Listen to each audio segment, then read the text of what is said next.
second part of the skeletal muscle relaxant. So in this, now we're gonna do the centrally acting skeletal muscle relaxant.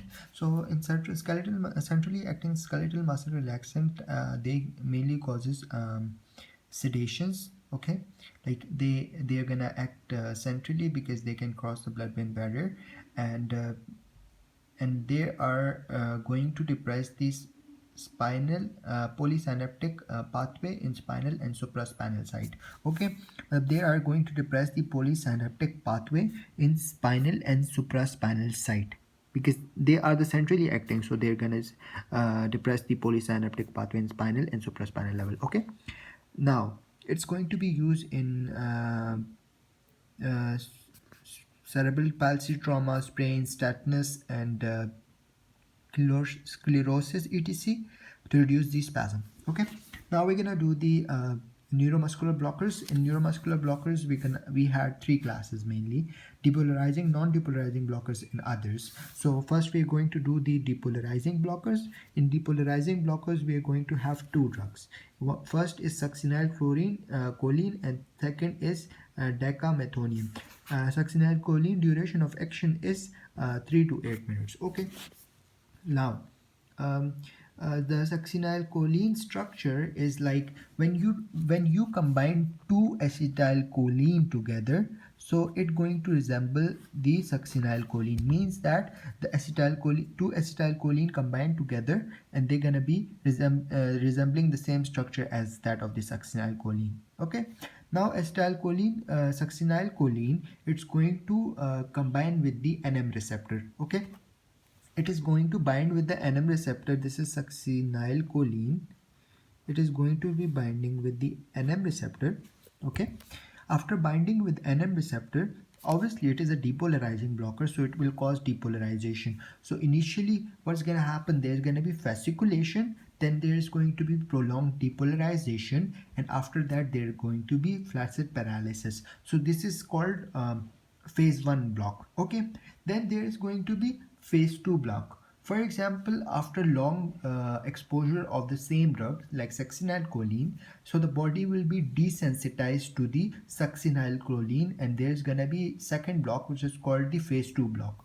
And in okay, um, and the phase 2 block is going to resemble the non-depolarizing blocking effect. Like in first block, what's going to happen, I already told you, in first block there was initially fasciculation, then prolonged depolarization, then flaccid paralysis. But if the body is very exposed with the succinylcholine from the large duration of time, so what's going to happen, the body is going to be desensitized.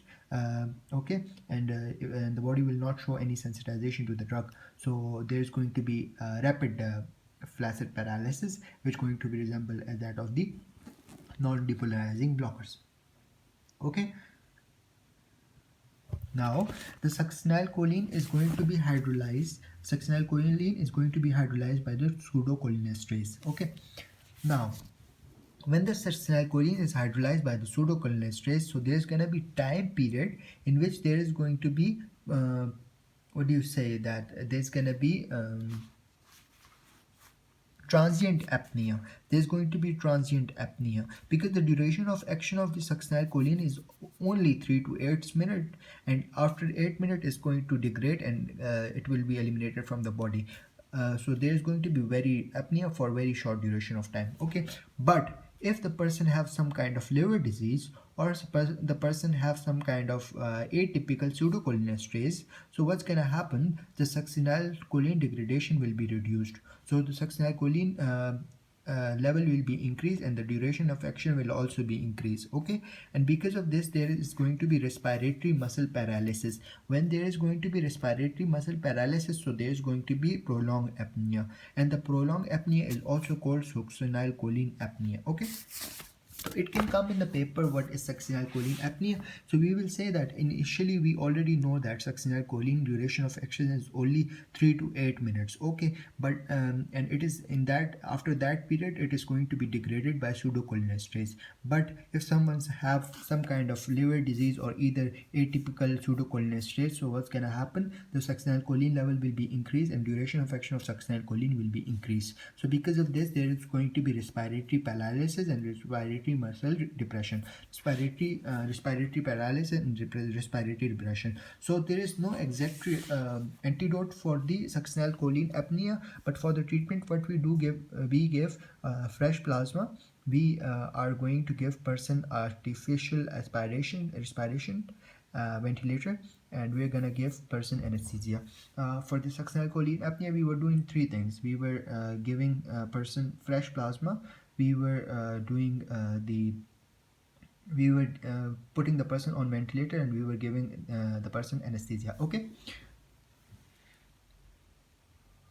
Now we're done with it. Now we're going to do the adverse effects of the succinylcholine. So for remembering the adverse effect of succinylcholine, we need to remember a mnemonic called Kaba Bao. Kaba Mao. Let me show you. KABAMMO.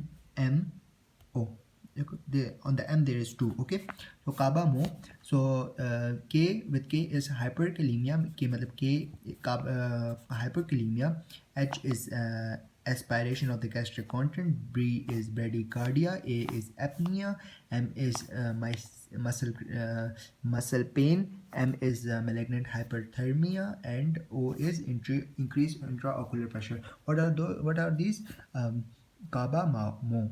Hyperkalemia, aspiration of gastric contents, sinus bradycardia, apnea, muscle pain, malignant hyperthermia, and increased intraocular pressure. Now, if you talk about the malignant hyperthermia, so it is going to be caused by two drugs, succinylcholine and halothane. So the malignant hyperthermia is induced by these two drugs. Okay. So what we do for the treatment of malignant hyperthermia, we are going to, let me show you. Here we go. For the treatment of the malignant hyperthermia, we're going to give IV dantrolene. And then second point, obviously it's a hyperthermia, so we are going to do rapid cooling of the body. We're going to do spongings and all those stuff. And apart from this, we are going to give 100% oxygen, and we are going to control the acidosis. Okay. Now we're gonna come. And there's one more thing. If I see it, I'm gonna show you. How the succinylcholine causes malignant hyperthermia. So normally what happens, the succinylcholine is going to be binding with the NM receptors. NM receptors, it will cause depolarization, and the sodium entry will happen, end plate potential will be achieved. After that, there is going to be efflux of the calcium from the sarcoplasmic reticulum, and after release of the calcium, there is going to be contraction and hyperthermia. But for the treatment, we give dantrolene. I already told you. So dantrolene is going to block the calcium channel, so the calcium will not be released, and there is going to be no more contraction. So that's how the malignant hyperthermia treated. Now we're gonna come to the non-depolarizing blockers. The non-depolarizing blockers are also called the competitive blockers, and the site of action of, they're also called curare. Okay, now what's gonna happen, they're going to be binding with the same site of NM receptors, and they're going to be competing. Okay, they're not depolarizing. Actually, they're not depolarizing. They're non-depolarizing blockers, but they're actually competing with the receptors. Okay, now let me show you this thing. Wait a second, let me show you something else. Here we go.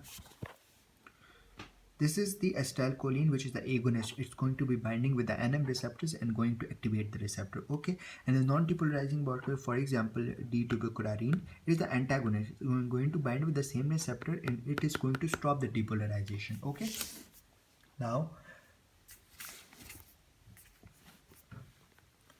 okay, we're done with it. So the non-depolarizing blockers is going to cause the flaccid paralysis. Okay, so the effect order of muscle affection, the order of muscle affected are, first of all, the extrinsic muscle of the eye are going to be affected, then neck, then face, then hand, then foot, and then limbs, and then at the end there's going to be respiratory muscle paralysis. Okay, and then there obviously there's going to be apnea. So the last two damage is going to be first to recover. Okay, and that's it. Now there are drugs, D-tubercularine, mevacurium, and etracurium. To remember this, you need to remember the mnemonic MAD. It's going to releases the histamine, and after the histamine is released, so it's going to cause hypotension and bronchospasm. Okay, so what I said, MAD, mevacurium, etracurium, and D-tubercularine is going to release the histamine. Okay, which is going to ultimately cause hypotension and bronchospasm. Okay, yeah, that's it. And the drug, which is the rucurinium, has a rapid onset of action, so that's why used for the endotracheal intubation. Okay, now we're going to do the differences between the D-tubercularine and the succinylcholine. Okay, so the D-tubercularine is natural while it's synthetic. It is the non-depolarizing block. It is the non-depolarizing blocker while it is depolarizing blocker. Okay, it is going to its action is 60 minutes. Its action is 3 to 8 minutes. It causes flaccid paralysis. It initially causes fasciculations, then prolonged depolarization, and then flaccid paralysis. It releases the histamine 3 pluses, and it releases the histamine blood 2 pluses.